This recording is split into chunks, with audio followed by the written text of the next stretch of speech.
నమస్తే, welcome to I dream చర్చా with కవిత. అమ్మ దయ ఉంటే అన్నీ ఉన్నట్లే. అలాంటి దయగల తల్లికి బోనం సమర్పించేందుకు నగరం వేదిక కాబోతోంది. ఆషాఢం వచ్చింది. అయితే ఆషాఢ మాసంలోనే అమ్మవారికి బోనం ఎందుకు సమర్పిస్తారు? బోనం ఇవ్వడం వెనుక ఉన్నటువంటి ప్రాధాన్యత, ప్రాముఖ్యత, ప్రాశస్త్యం ఏంటి? ఎందుకని అమ్మకి మనం బోనం సమర్పిస్తున్నాము? మనతో పాటుగా ఉన్నారు ముగ్గురు ప్రముఖమైనటువంటి గెస్ట్లు. మొదటగా సాత్విక్ శర్మ గారు, లోయర్ ట్యాంక్ బండ్లో ఉన్నటువంటి కట్టమైసమ్మ టెంపుల్ ప్రధాన అర్చకులు. ఆ తర్వాత ఆధ్యాత్మికవేత్త ఉషా వేమూరి గారు. ఇక నగర వ్యాప్తంగా జరుగుతున్నటువంటి బోనాల ఉత్సవాలకి ప్రభుత్వం తరఫున అధికారికంగా బోనం సమర్పించేటువంటి రాధిక జోగిని గారు. నమస్కారం అండి. మీ ముగ్గురికి కూడా బోనాల శుభాకాంక్షలు. సాత్విక్ శర్మ గారు, ఫస్ట్ మీతో స్టార్ట్ చేద్దాము. అమ్మకి బోనం సమర్పించడం, అసలు దాని వెనకాల ఉన్నటువంటి నేపథ్యం ఏంటి? అమ్మే కదా మనకు అన్నీ ఇచ్చేది. ఆ అమ్మకి మళ్ళీ మనం ప్రత్యేకంగా వెళ్ళి ఇవ్వడం ఏంటి అసలు? సర్వమంగళ మాంగళ్యే శివే సర్వార్థ సాధకే శరణ్యే త్ర్యంబకే దేవి నారాయణి నమోస్తుతే. అందరినీ కూడా మంగళకరంగా చూసేటువంటి ఆ జగన్మాతకి ఆవిడ ఆలనా పాలన చూసేటువంటి యొక్క కర్తవ్యం కూడా మన మీద ఉంది కాబట్టి అమ్మవారికి భోగం సమర్పణ చేస్తున్నాం. సాంస్కృతిక నామం భోగం. ఇది మన పర్యావసనంగా తెలంగాణలో బోనం కింద వచ్చింది. దీన్ని భోగం, అమ్మవారికి భోజనం సమర్పణ చేస్తున్నాం. మన ఇంట్లో ఉన్నటువంటి యొక్క దుష్ట శక్తులన్నింటినీ కూడా వాటి నుండి మన కుటుంబ సభ్యుల్ని కాపాడుకోవడం కోసం పశువుల్ని, మన ఇంట్లో ఉన్నటువంటి వ్యవసాయ క్షేత్రాన్ని, అట్లాగే ఇంట్లో ఉన్నటువంటి పిల్లల్ని, పెద్దల్ని అందరినీ కాపాడుకోవడం కోసమనే ఆ జగన్మాతకి మనం ప్రసాదం సమర్పణ చేస్తున్నాం. ఆవిడ ప్రసాదం స్వీకరించినాక మిగిలిన ప్రసాదాన్ని తీసుకొచ్చి ఇంటిల్లిపాది ఆడపడుచులతో కూర్చొని భోజనం చేయడం మనకి పరిపాటిగా వస్తున్నటువంటి ఆచారం. ఆ జగన్మాతకి మనం కొద్దిగా ప్రసాదం అర్పణ చేస్తే ఆ జగన్మాత యొక్క అనుగ్రహం వలన మన కుటుంబ సభ్యులు, మన పల్లెలో ఉన్నటువంటి వాళ్ళందరూ కూడా ఆయురారోగ్యాలతోటి, సుఖ సంతోషాలతోటి ఉంటారని చెప్పేసి అని ప్రగాఢమైనటువంటి విశ్వాసం. అందువల్లనే అమ్మవారికి భోగం సమర్పణ చేయడం అనేది అనాదిగా ఇది శాక్తేయాగమంలో చెప్పబడిందమ్మా. ఇదేదో మనం యాదృచ్ఛికంగానో ఏదో కావలసుకోనో మనం కొత్తగా రూపకల్పన చేసినటువంటి పద్ధతి కాదు. ఇది తరతరాలుగా కొన్ని శతాబ్దాలుగా వస్తున్నటువంటి ప్రకృతిలో చేసేటువంటి కార్యక్రమం. ఆషాఢమాసం చాలా విశేషమైనటువంటి మాసం. ఆ ఆషాఢమాసంలో వారాహి అమ్మవారు ఉద్భవన జరిగింది. దుష్ట రక్షణకై ఆ యొక్క శత్రువుల్ని, రాక్షసుల్ని అందరినీ కూడా నాశనం చేయడం కోసం అమ్మవారు నాగలి పట్టుకొని బయలుదేరింది. మీరు ఏరువాక పౌర్ణమి నుంచే పూర్వకాలంలో రైతులు నాగలి పట్టుకుంటూ దున్నుతూ వెళ్ళేవారు. గొడ్లకి పూజ చేసి, ఎద్దులకు పూజ చేసి, నాగలి వేసి ఏరు దున్నేవారు. అటువంటి ఏరుని కాపాడేది కూడా ఆ గ్రామ దేవతనే. ఆ వ్యవసాయాన్ని కాపాడేది కూడా ఆవిడే. ఆ గొడ్లని కాపాడేది కూడా ఆ జగన్మాతనే.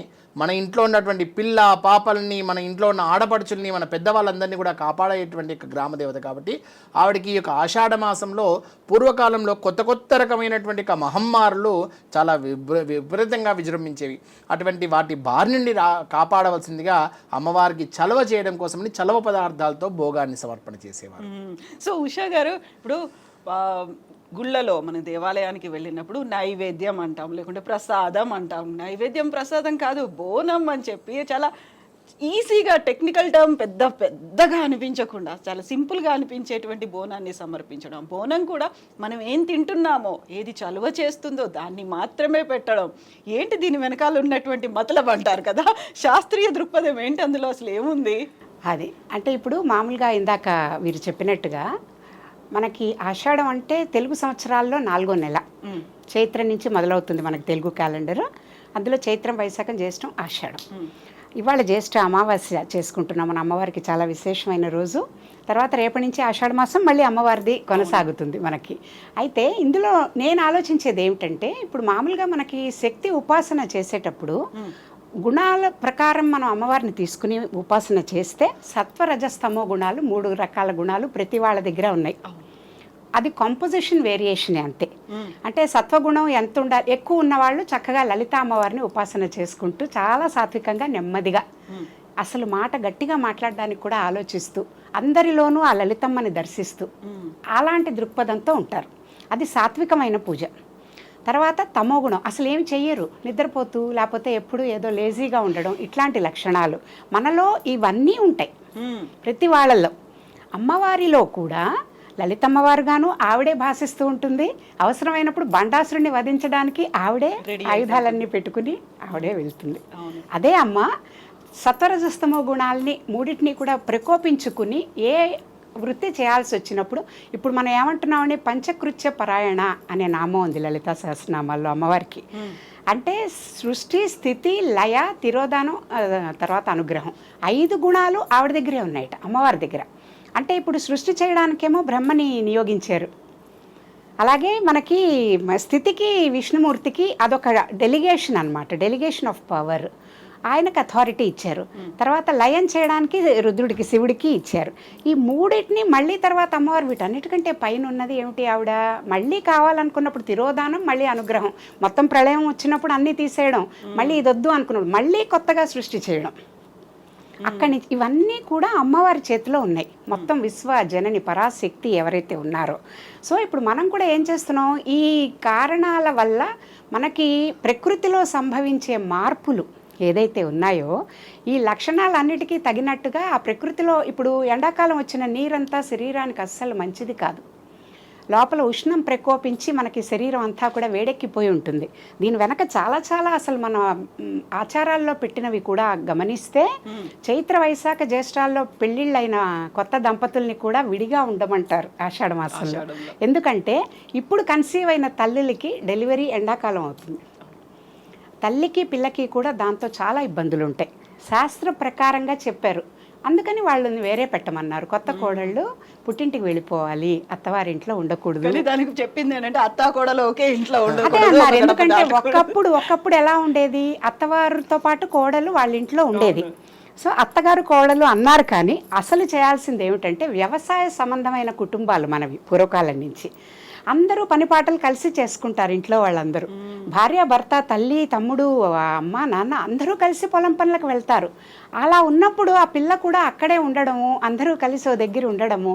ఇంకోటి ముఖ్యంగా మనం సామాజికంగా ఆలోచించుకున్నప్పుడు ఏమి అనిపిస్తుందంటే, ఇప్పుడు మనకి అప్పుడే పెళ్ళయి అందరినీ వదిలిపెట్టేసి వచ్చి పెళ్లి వల్ల ఎక్కువ మార్పులు కలిగేది ఎవరికండి? ఆడపిల్లకే. మగవాడికి ఏమీ మార్పు ఉండదు, వాళ్ళ ఇంట్లో తను ఉంటాడు. అమ్మాయి కొత్త ప్రదేశం నుంచి వచ్చి వాళ్ళ ఇంట్లో ఉంటుంది. వాళ్ళ పుట్టిన వాళ్ళని వదిలేయడము, అందరినీ ఇంట్లో కల్చరు, మొత్తం ఫ్యామిలీ బ్యాక్గ్రౌండ్ అన్నిటినీ వదిలిపెట్టి కొత్త ప్రదేశానికి వచ్చి తన అలవాటు పడుతుంది. అప్పుడే పెళ్ళిళ్ళయి ఆ 2-3 నెలల నుంచి పెళ్ళిళ్ళయి వచ్చాక న్యాచురలీ ఎలా ఉంటుంది ఆ అమ్మాయికి, అమ్మ వాళ్ళ దగ్గరికి వెళ్ళి ఎన్ని రోజులైంది, ఇక్కడ కొత్త ప్రదేశం, కొత్త వాళ్ళు, ఇవి రెండూ ఆలోచించి శాస్త్రం ఏం పెట్టిందంటే మనకి రూలు, అమ్మాయిని పుట్టింటికి పంపిస్తే మొన్ననే అంతా హడావిడయి వచ్చిన అమ్మాయికి మళ్ళీ కొంచెం ఒకసారి వాళ్ళ అమ్మని కలుసుకుని చక్కగా తన కొంచెం డిస్ట్రెస్ అయ్యే అవకాశం. రెండోది ఇక్కడ వీళ్ళకు కూడా సైంటిఫిక్గా భార్య భర్తకి ఏదైతే మనం ఈ టైంలో కలవకూడదు అని చెప్పామో ఆ సెల్ఫ్ కంట్రోల్కి వాళ్ళకి ఎంకరేజ్ చేసే విధంగా వాళ్ళని పుట్టింటికి పంపించడం అనేది వచ్చింది అప్పుడు. ఇప్పుడు మరి అది ఎంతవరకు ఎలా మనం దాన్ని అన్వయించుకోవాలో మనమే విఘ్నతతో ఆలోచించుకోవాలి. ఎందుకంటే అత్తగారు కాదు మెయిన్ అక్కడ ఇష్యూ, అత్తగారు కోడలు ఉండడం కోసం కాదు.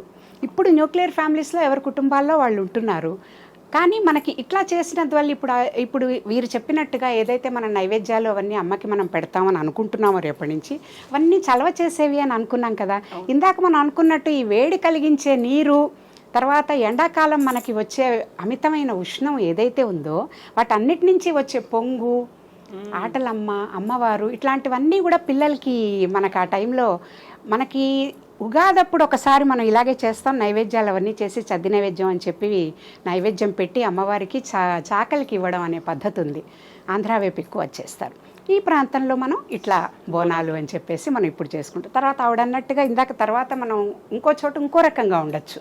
ఎవరు చేసినా ఆ విశ్వజననికి, లోకమాతకి, మనందరికీ ఇప్పుడు ఇంట్లో ఒక తల్లి ఎలా అయితే పిల్లల్ని కనిపెట్టుకుని వాళ్ళ ఆరోగ్యం కోసం, వాళ్ళ క్షేమం కోసం ఆలోచిస్తూ ఏం చేయాలో అవి చేస్తుందో, అందుకే తల్లి కూడా పిల్ల ఇంటికి వస్తే వెళ్ళేటప్పుడు చలివిడి పెట్టి పంపిస్తుంది, కడుపు చలువా అని.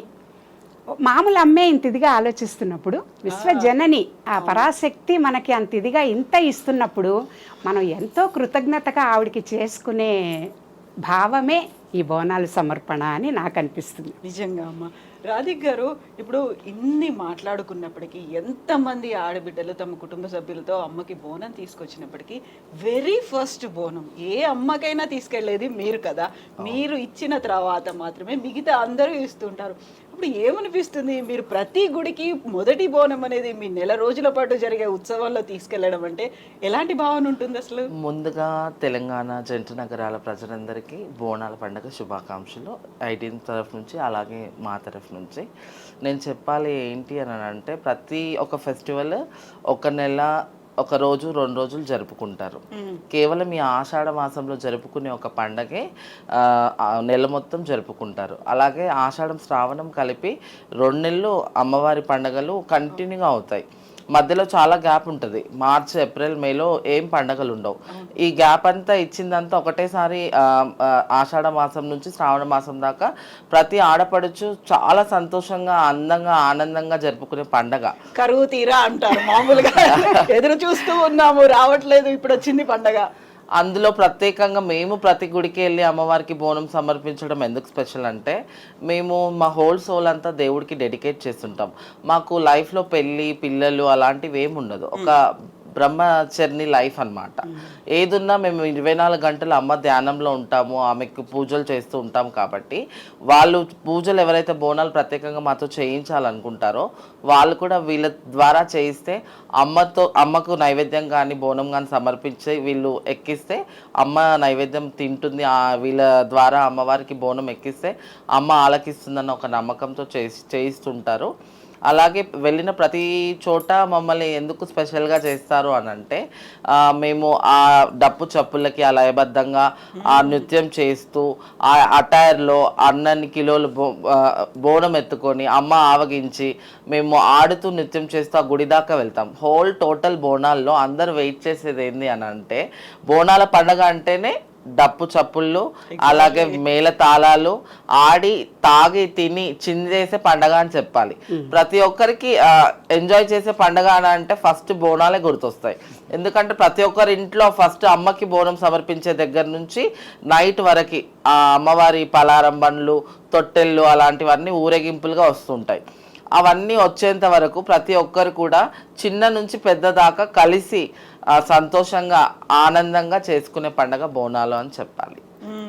సో ఇప్పుడు రాధిక్ గారు ఒక మాట చెప్పారు, సాత్విక్ శర్మ గారు, డప్పు చప్పుళ్ళు, విన్యాసాలు ఉంటాయి, పోతరాజులు ఉంటారు, శివసతుల నృత్యాలు, ఇవన్నీ ఉన్నప్పుడు ప్రత్యేకంగా కనిపించేది ఎలా అయితే జోగినిలు తీసుకొచ్చేటువంటి బోనమో పోతరాజులు కూడా అంతే ప్రత్యేకంగా ఉంటారు. ఒక మాట ఏమంటారంటే, 7 అక్క చెల్లెలకి ఒక సోదరుడుగా. ఎందుకంత ప్రత్యేకత పోతరాజుకి? వాస్తవికానికి మన యొక్క గ్రామ దేవతల అక్క చెల్లెళ్ళకి ఒక చాలా ప్రీతివంతమైనటువంటి యొక్క సోదరుడు ఈ యొక్క పోతరాజు. మనం ముందుగా చెప్పుకున్నట్టుగా ఈ యొక్క దుష్ట సంహారం నిమిత్తం ఈ అక్క చెల్లెళ్ళు వెళ్తున్నప్పుడు వీరికి తోడుగా ఆ యొక్క పోతరాజు వెళ్ళేవారని చెప్పండి మన శాక్తేయ ఆగమంలో చెప్పబడింది. ఎప్పుడైతే ఆ పోతరాజుల విన్యాసము, ఆ జోగిని స్త్రీలు తీసుకునేటువంటి యొక్క సమర్పణ చేసే భోగం ఎలా అయితే తీసుకెళ్తారో, ఇప్పుడు మనకి ఏది ఇష్టమో అది ఇస్తే మనం చాలా సంతోషపడతాం. రాగానే ఎంతో అద్భుతంగా మనం దాన్ని ఫీల్ అవుతాం. అలాగే అమ్మవారికి ఇష్టమైనటువంటి యొక్క జోగిని స్త్రీలు, అలాగే వారి సోదర సమానుడైనటువంటి యొక్క పోతరాజు అలా ముందుగా వస్తూ ఆ డప్పు వాద్యాలతోటి, నృత్యాలతోటి చిన్న పెద్ద ఆడ మగ అందరూ కూడా సమైక్యంగా ఆడుకుంటూ ఆహ్లాదకరంగా అమ్మవారికి సమర్పణ చేస్తే ఒక తల్లికి అంతకంటే ఇంకెక్కువ ఏం కావాలమ్మా? ఆ సంతోషం కంటే ఇంకెక్కువ ఏం పొందుతుంది చెప్పండి. ఆ విధంగా చాలా తొందరగా అమ్మవారి మనస్సుకు హత్తుకుంటుందనేది మా యొక్క నమ్మకం. సో ఉషా గారు, బోనం అలంకారం కూడా భలే కన్నుల పండుగ కనిపిస్తుంది. అక్కడ మనం ఏదైతే ఒక ప్రత్యేకంగా చెప్తూ ఉంటామో, పసుపు కుంకుమలు ఉంటాయి, అందులో వేప పువ్వు ఉంటుంది, వేప మండలు ఉంటాయి, ఇవన్నీ దానికి అలంకారానికి ఎందుకంత ప్రత్యేకత కనిపిస్తుంది మనకు? ఎప్పుడైనా కూడా అమ్మవారినమ్మ మనం చక్కగా అలంకరించుకొని చూసుకుంటాం. అసలు మామూలుగా ఆధ్యాత్మికంగా ఆలోచిస్తే ప్రతి స్త్రీ కూడా అమ్మవారి స్వరూపమే కదా.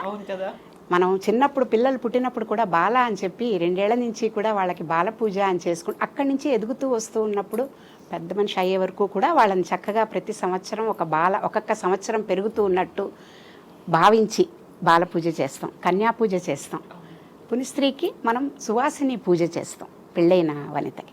అది ఆ భావన దేనికోసం అని నాకు అనిపిస్తుంది అంటే, ఎందుకు అట్లా పూజ చేస్తాం అంటే మన లోపల ఉన్న శక్తి, శివశక్తి స్వరూపం మనందరం కూడా. ప్రతి వాళ్ళల్లో అంటే మనం అంటారు అసలు అయితే పరమాత్మ తప్ప పురుషుడు ఎవరు లేరు అంటారు మామూలుగా. పురుషులు కూడా మామూలు స్త్రీ స్వరూపాలే, కాకపోతే పరమాత్మ ఒక్కడే పురుషుడు, మిగిలిన అందరూ స్త్రీలు అనే భావన. కానీ ప్రతి వాళ్ళల్లో కూడా సైంటిఫిక్గా చూసినా కూడా మేల్ అండ్ ఫీమేల్ హార్మోన్స్ ఉంటాయి. ఆధ్యాత్మికంగా మనం అది అర్థం చేసుకోవాలి. ఇప్పుడు ఎంతమంది తండ్రులు చాలా కరుణతో చాలా ఆప్యాయంగా పిల్లల్ని మెత్తటి మనసుతో పెంచేవాళ్ళు ఉన్నారు, ఎంతమంది తల్లులు శిక్షించి కఠినంగా ఉండి వదిలిపెట్టి వెళ్ళిపోయే వాళ్ళు ఉన్నారు. వీళ్ళకి మేల్ హార్మోన్స్ ఎక్కువ పనిచేస్తున్నాయి, వాళ్ళకి ఫీమేల్ హార్మోన్స్ ఎక్కువ పనిచేస్తున్నాయి. తల్లి అనే భావన ప్రతి వాళ్ళల్లో ఉంది, పెంచి పోషించేది తల్లి కదా. సో ఇప్పుడు తల్లిగా ఉన్నప్పుడు మనకి ఏంటి, సృష్టిలో మనం ఒక తల్లి ఒక ఆడది స్త్రీ ఉన్నప్పుడు ఎంతో చక్కగా అందంగా అలంకరించుకుని మనం ఎట్లా అందుకే ఏం చెప్తారు చక్కగా పెద్దలు విఘ్నులు కూడా అంటారు, పూజ ఏమైనా చేసుకునేటప్పుడు కూడా ఫస్ట్ మనని మనం అలంకరించుకుని అమ్మవారిని అలంకరణ చేయాలి అని. అంటే ఎప్పుడూ చక్కగా మనం సౌభాగ్యంగా చక్కగా అందంగా ఆనందంగా ఉండాలి. దానికేంటి పసుపు కుంకుమ కూడా చెప్తారు. పసుపు ఏమో శివుడి స్వరూపం అని, కుంకుమ అమ్మవారి స్వరూపం. వాళ్ళిద్దరూ అర్ధనారీశ్వర తత్వం. అక్షరాన్ని ఎలా అయితే ఉండరు అసలు విడతీయలేము. కాబట్టి పసుపు కుంకుమ, పసుపు రాయడం కుంకుమ పెట్టడం అంటే మన శివుణ్ణి, మన శివానందలహరిలో చదువుకున్న, సౌందర్యలహరిలో చదువుకున్న శివుడిని పార్వతీదేవిని విడిగా చూడలేము. ఇద్దరూ ఒకటే, సగం సగం. వాగర్ధావివ సంపృక్తో వాగర్త ప్రతిపత్తయే జగత పితరం వందే పార్వతీ పరమేశ్వరం. ఇద్దరు సగం సగం. ఆ సగం సగం ఉన్నప్పుడు ఆలోచన ఒకళ్ళు, ఆచరణ ఒకళ్ళు అంటారు. ఆచరణ శక్తి రూపంగా మనం అమ్మవారిని కొలుచుకుంటున్నాం. సో మనం ఎట్లా అయితే చక్కగా కనిపించి మనకు ఎట్లా మనకు ఇదిగా ఉందో అట్లా. ఇంకోటి ఆలోచిస్తే ప్రపంచం మొత్తం అమ్మవారి సృష్టి అని అనుకుంటే, ఇప్పుడు అష్టాదశ శక్తి పీఠాలని కనుక మనం గుర్తు చేసుకుంటే అమ్మ నడుము ఎక్కడ, అమ్మ కళ్ళు ఎక్కడ, మొత్తం ఇందులో మనకి భారతదేశంలో ప్రతి పార్ట్ ఒక్కొక్క దగ్గర ఉంది. మనకి ఆ దీనిలో దక్షయజ్ఞం అప్పుడు పడి కదా 18 అదేమిటి అదంతా కలుపుకుంటే మనం అమ్మ మొత్తం విశ్వం అంతా వ్యాపించి ఉంది. ఆవిడ కంచికి వెళ్తే మనకు అసలు ఒకలాంటి చాలా ఆధ్యాత్మికమైన ఫీలింగ్. అమ్మవారి నాభిస్థానం కంచి. అట్లా అమ్మవారికి ప్రతి చోట ఒక్కొక్క స్థానం ఉంది. సో నాభిస్థానం అమ్మవారి ఇంత మొత్తం ఇంత ఉన్న తల్లికి ఎట్లా అలంకరించుకుంటాం, చక్కటి వడ్డాణం పెడదాం నడుం దగ్గర. అమ్మవారు ఇంత చక్కటి విశాల కళ్యాణి అని చదువుతారు సౌందర్యలహరిలో అమ్మవారి శ్లోకం. ఇంత విశాలమైన నయనాలు ఎందుకు, ప్రపంచవ్యాప్తంగా అంతటినీ కూడా చూసి అందరినీ క్షేమం కోరుతోంది కాబట్టి ఆ కళ్ళకి చక్కగా కాటికి పెడదాం. చక్కగా అమ్మవారికి శివుడికి మూడో కన్ను ఉన్నట్టే ఇక్కడ అమ్మవారికి కూడా మూడో కన్ను ఉంటుంది అంటారు. దీని దగ్గర ఏం చేయాలి, చక్కటి అమ్మవారికి నామం దిద్దుదాం కుంకంతో. తర్వాత సూర్యుడు చంద్రుడు పెడదాం, ఎందుకంటే ఆ రెండు అమ్మవారికి రెండు కళ్ళు, సూర్యుడు చంద్రుడు. ఇట్లా భావన చేసుకుంటూ సృష్టిలో ఉన్న ప్రతి దాన్ని భావన చేసుకుంటూ అమ్మవారిని అలంకరించేటప్పుడు అలా అలంకరించామనుకోండి ఎంత ఆనందం. అసలు మనం వరలక్ష్మి వ్రతం అప్పుడు, ఈ బోనాలప్పుడు, ఇలాంటప్పుడు అమ్మవారి పూజలప్పుడు చూస్తే ఆ అలంకరించిన తల్లి ఆనందం, అసలు ఆవిడకి భోజనం అక్కర్లా ఆ రోజు. మా అమ్మవారు ఎంత బాగుంది, అమ్మవారు ఎంత బాగుంది, ఎంత బాగా కుదిరింది ఇవాళ, కన్ముక్కు తీరు, చక్కగా పూలమాలలు, ఆ చీర, అన్ని ఆభరణాలు, అన్ని ఆభరణాలు ఆవిడకి పెట్టి చూసి ఆనందపడే తరుణం. అంటే ఏంటంటే దీంట్లో సిగ్నిఫై చేసేది మనం నేర్చుకోవాల్సింది ఏంటంటే, ఇవంతా బాగుంది, అసలు నేర్చుకోవాల్సిన ఆధ్యాత్మిక కోణం ఏంటంటేనమ్మా, ప్రతి వాళ్ళల్లో ఉన్న అమ్మ తత్వాన్ని చూస్తూ ప్రతి వాళ్ళల్లో భగవంతుణ్ణి చూడగలగాలి. అది అల్టిమేట్ సాధనకి మనకి పరాకాష్ట. అంటే అంతవరకు ఇవన్నీ నెమ్మదిగా నడుస్తూ ఉంటాయి మనకి కార్యక్రమాలు. ఫైనల్గా మనం నేర్చుకోవాల్సింది ఏంటంటే, ఏ అమ్మని చూసినా కూడా విశ్వజనని గుర్తు రావాలి. ఆవిడ అమ్మవారు స్వరూపము. అందుకే ఇంటికి వచ్చిన అమ్మకు కూడా మనం ఏం చేస్తాం, ఎవరు ఆడవాళ్ళు వచ్చినా కూడా బొట్టు పెట్టి చేతిలో ఒక పండో ఏదో ఇస్తాం. పోనీ పండు ఉన్నా లేకపోయినా చక్కగా బొట్టు పెడతాం, అమ్మవారి స్వరూపంగా భావించి వాళ్ళకి గౌరవం చేయడం అనమాట, వాళ్ళకి మర్యాద చేయడం అన్నది. అంటే అమ్మ సాక్షాత్ అమ్మే మన ఇంటికి వస్తే, మనం ఇప్పుడు గుడికి రేపు మనం వెళ్ళామని అసలు ఎంత చక్కగా అలా అలంకరణ కానీ ఇది కానీ, అలాగా మన ఇంటికి కూడా ఎవరైనా వచ్చినప్పుడు అమ్మవారి స్వరూపంగా ఆవిడ మన ఇంటికి వచ్చింది, ఈవిడికి మనం సత్కారం చేసుకోవాలి అనే భావన.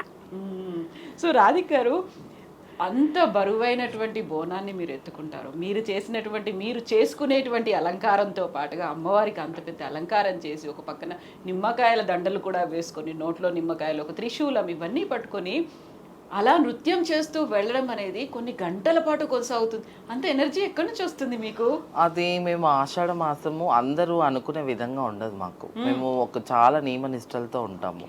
మేము ఎక్కడికి వెళ్ళినా ఆ నియమ నిష్టలను పాటిస్తాము. ఆషాఢ మాసం నెల అంతా అమ్మవారికి ప్రతి గుడిలో మేము బోనం సమర్పిస్తాం కాబట్టి ఎక్కడ కూడా మేము తగ్గకుండా నిష్టతో అమ్మవారి బోనం రెడీ చేసేటప్పుడు కూడా మేము ఎంత అందంగా అలంకరించుకుంటామో అమ్మని కూడా మా తలపైన పెట్టి తీసుకెళ్తాం కాబట్టి ఆమెను కూడా అంత అందంగా అలంకరిస్తాము. అమ్మను అలంకరించడం అంటే ఒక స్త్రీ రూపాన్ని, ఒక శక్తి రూపాన్ని, అలాగే ఆ అమ్మని మనము చక్కగా అలంకరించి ఆ పూలమాలలు అవన్నీ వేసి అమ్మవారికి బోనం పసుపు కుంకుమతో ఆ వేప కొమ్మలతో ఎక్కడ కూడా మేము కాంప్రమైజ్ కాకుండా, అందులో చిన్నది కూడా పెట్టారు, చాలా నిలువెత్తు ఉండేది కూడా మీరు నెత్తిన పెట్టుకుని కనీసం పట్టుకోకుండా చేసేటువంటి ఆ నృత్యాలు అసలు ఎక్కడ కూడా కాంప్రమైజ్ కాకుండా మేము ఆ అమ్మవారు ఇది పూజలు వస్తుంది ఆషాఢ మాసం అంటే ఒక నెల ముందు నుంచే అమ్మవారికి కావాల్సినవన్నీ మేము తెచ్చుకొని సమకూర్చుకుంటూ ఉంటాం. అలాగే నెల తరబడి మా ఇంట్లో కూడా గుడులు అవన్నీ ఉంటాయి కాబట్టి మేము అమ్మవారికి కూడా అన్ని పూజలు చేస్తూ ఎక్కడికి వెళ్ళినా కూడా ఒక పద్ధతిగా ఒక నియమ నిష్టలతోని ఎవరింటికి వెళ్ళినా కానీ మేము భోజనం అవన్నీ చేయకుండా ఒక పద్ధతిగా మేము మా చేతితోనే వండుకొని తినడము, ఎక్కడికంటే అక్కడికి వెళ్ళి బయట ఫుడ్ అదంతా తీసుకోకుండా కొన్ని నిష్టలు మేము పాటిస్తాం కాబట్టి ఆ బోనం ఎత్తుకున్నప్పుడు ఆ పవర్ అనేది ఒక అమ్మ పవర్ అనేది మా ఒంటి మీదకి వచ్చి మేము అది ఎలా బ్యాలెన్సింగ్ గా తీసుకెళ్తామో మాకు కూడా తెలీదు.